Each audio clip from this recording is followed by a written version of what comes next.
बिस्मिल्लाहिर्रहमानिर्रहीम। अस्सलाम वालेकुम फ्रेंड्स, आई होप आप सब ठीक हैं। Welcome back to my channel. अगर आप भी इफ्तारी के टाइम झटपट बनने वाली किसी बहुत ही ज़्यादा इजी और मज़ेदार सी रेसिपी की तलाश में हैं, तो मैं आज आपके साथ शेयर करूंगी कि 5 मिनट में बनने वाली बहुत ही ज़्यादा यमी, मज़ेदार और सिंपल सी फ्रूट चाट। यकीन माने, इसको मैंने जस्ट 5 मिनट्स में तैयार कर लिया था और कोई भी ढेर सारी चीज़ें इसके अंदर हमें चाहिए नहीं होंगी। घर में जो भी अवेलेबल हो आप इसके अंदर यूज़ कर सकते हैं। ये इतनी ज़्यादा इजी फ्रूट चाट की रेसिपी है कि बच्चे भी इसको बना सकते हैं, लेकिन इसका टेस्ट जो है ये बाज़ार की फ्रूट चाट से कहीं ज़्यादा मज़े का होता है। आप इसकी लुक भी चेक कर सकते हैं। तो चलिए अपनी ज़बरदस्त सी रेसिपी को स्टार्ट कर लेते हैं, लेकिन उससे पहले जल्दी से आप मेरे चैनल को सब्सक्राइब कर लीजिए। यहाँ पे मिक्सिंग बाउल लेंगे, उसके अंदर मैं डाल रही हूँ पौना कप जितना दही। और दही आपका खट्टा बिल्कुल भी नहीं होना चाहिए, फ्रेश होना चाहिए और थिक दही आपने यूज़ करना है। इसके अंदर जी 2 टेबल स्पून जितनी मैं चीनी ऐड कर रही हूँ। चावल खाने वाले चम्मच मैंने चीनी के 2 ऐड कर दिए। आप चीनी को कम ज़्यादा कर सकते हो अपने टेस्ट के अकॉर्डिंग, कम या ज़्यादा जितना आप खाते हो उसी हिसाब से डालिए, लेकिन मैं मीडियम सा रख रही हूँ, बहुत तेज़ चीनी ऐड नहीं करी मैं। उसके बाद जी इसके अंदर डाल देंगे चाट मसाला, जो कि तकरीबन हाफ़ टी स्पून है। ये काफ़ी ज़्यादा तीखा वाला है तो मैं कम डाल रही हूँ। उसके बाद मैंने इसके अंदर डाला है जी भुना और कुटा हुआ ज़ीरा 1/4 टीस्पून जितना। और उसके बाद इसमें नमक भी जाएगा, ये आप अपने टेस्ट के अकॉर्डिंग ऐड कर दीजिएगा। मैंने हाफ़ टी स्पून जितना यूज़ किया, क्योंकि चाट मसाले में भी नमक होता है। इसके बाद नेक्स्ट चीज़ जो हम इसके अंदर यूज़ करेंगे वो है टोमेटो केचप। इसके अंदर चिली सॉस ऐड नहीं करेंगे, वरना मिर्चें बहुत तेज़ हो जाएंगी। तो यहाँ पे मैं मीठे वाला केचप यूज़ कर रही हूँ। ये मैंने तकरीबन 4 से 5 टेबल स्पून भर के ऐड किया है, यानी 4-5 चम्मच जितना। अच्छा जी, इसके बाद अपनी बहुत ही ज़्यादा चटपटी, करारी, खट्टी मीठी और मज़ेदार सी डालेंगे इमली की चटनी, जो कि मेरी होममेड है। इसकी रेसिपी आपको मेरे चैनल पे मिल जाएगी। और आजकल रमज़ान है तो हर घर में ये इजीली अवेलेबल होती है, लेकिन अगर आप खट्टा नहीं पसंद करते तो आप इसको स्किप भी कर सकते हैं। इन चीज़ों को हमने अच्छे तरीके से मिक्स कर लेना है। दही की जो छोटी छोटी सी फुटकियाँ आपको नज़र आ रही हैं, ये नज़र आनी बंद हो जाएंगी, तब आपने इसको बीट करना छोड़ना है। आप इसके लिए हैंड विस्क का यूज़ भी कर सकते हैं। तो ये माशाल्लाह हमारा दही जो है ये बिल्कुल ही स्मूथ सा हमने फेंट के तैयार कर लिया है।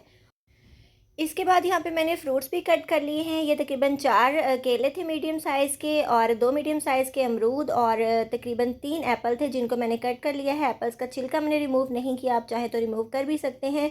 इसके अलावा मेरे पास खजूरें भी पड़ी थी, फ्रूट कॉकटेल पड़ा था, जो कि बाद में मुझे याद आया था और उस टाइम जल्दी थी बहुत ज़्यादा अफ्तारी की।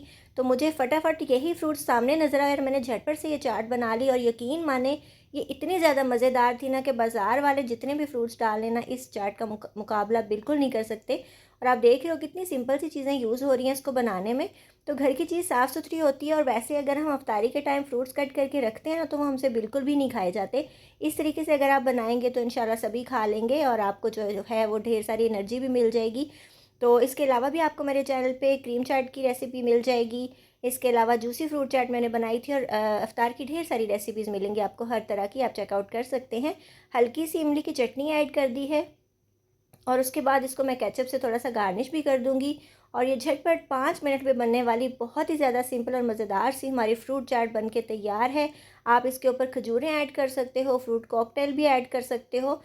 हालाँकि मेरे पास ये दोनों चीज़ें पड़ी थी, लेकिन रोज़े में इतनी ज़्यादा मतवज्जी होती है ना कि बिल्कुल भी माइंड में नहीं आया, और इफ्तारी का टाइम भी करीब था, तो मुझे जो कुछ नज़र आया मैंने झटपट से इसमें ऐड कर लिया। और आप देख सकते हो कितनी ज़बरदस्त ये फ्रूट चाट तैयार हुई है, और सारा बाउल जो है ना वो चट कर जाएँगे सभी, बिल्कुल नहीं छोड़ेंगे। ये इतनी ज़्यादा टेस्टी और मज़ेदार बनती है। इस तरीके से आपने ज़रूर बनाना है। आप अपनी पसंद की कोई भी चीज़ इसके अंदर ऐड कर सकते हो। तो आप देख रही हैं कितनी ज़्यादा लुक वाइज़ भी अच्छी लग रही है। ये बहुत ज़्यादा टेस्टी, मज़ेदार और ईज़ी सी रेसिपी है। इस तरीके से ज़रूर बनाइएगा, इंशाल्लाह ये रेसिपी आपको और आपकी फैमिली को बहुत ज़्यादा पसंद आएगी। इसके अलावा भी आपको मेरे चैनल पे हर तरह की रेसिपीज़ मिल जाएंगी, जिसमें समोसे, पकौड़े, हर तरह के पकौड़े हैं। मैंने ब्रेड पकौड़ा बनाया था, बैंगन पकौड़ा, आलू पकौड़ा, गोभी पकौड़ा, और इसके अलावा पकौड़ा प्लेटर मैंने बनाया था। दही बड़ों की हर तरह की रेसिपीज़ हैं, चिकन कचौरी की रेसिपी, मतलब हर तरह की रेसिपीज़ आपको मिलेंगी, जिसमें वेज और नॉन वेज की सारी ही रेसिपीज़ हैं। बस आपको कोई भी रेसिपी चाहिए हो, आपने क्या करना है, रेसिपी का नेम लिखना है, सामने मेरे चैनल का नेम लिखना है, तो आपको इंशाल्लाह हर तरह की रेसिपी मिलेगी। तो ज़रूर जाके आपने मेरे चैनल को विज़िट करना है, उसको सब्सक्राइब करना है, और साथ ही बेल आइकन ज़रूर प्रेस कर लिया करें, ताकि मेरे फ्यूचर में आने वाली तमाम वीडियोज़ के नोटिफिकेशंस आपसे मिस ना हो। तो आपने क्या करना है, जल्दी से किचन में जाना है, जो भी फ्रूट्स आपके सामने पड़े हैं उनके साथ ये झटपट सी फ्रूट चाट को बना लेना है। इंशाल्लाह ये रेसिपी आपको और आपकी फैमिली को बहुत ज़्यादा पसंद आएगी। अपना बहुत सा ख्याल रखिएगा, मुझे दुआ में याद रखिएगा। मिलेंगे इंशाल्लाह नेक्स्ट वीडियो में किसी बहुत ही ज़्यादा इजी, टेस्टी और डिलीशियस सी रेसिपी के साथ। So till then take care, goodbye, अल्लाह हाफिज़।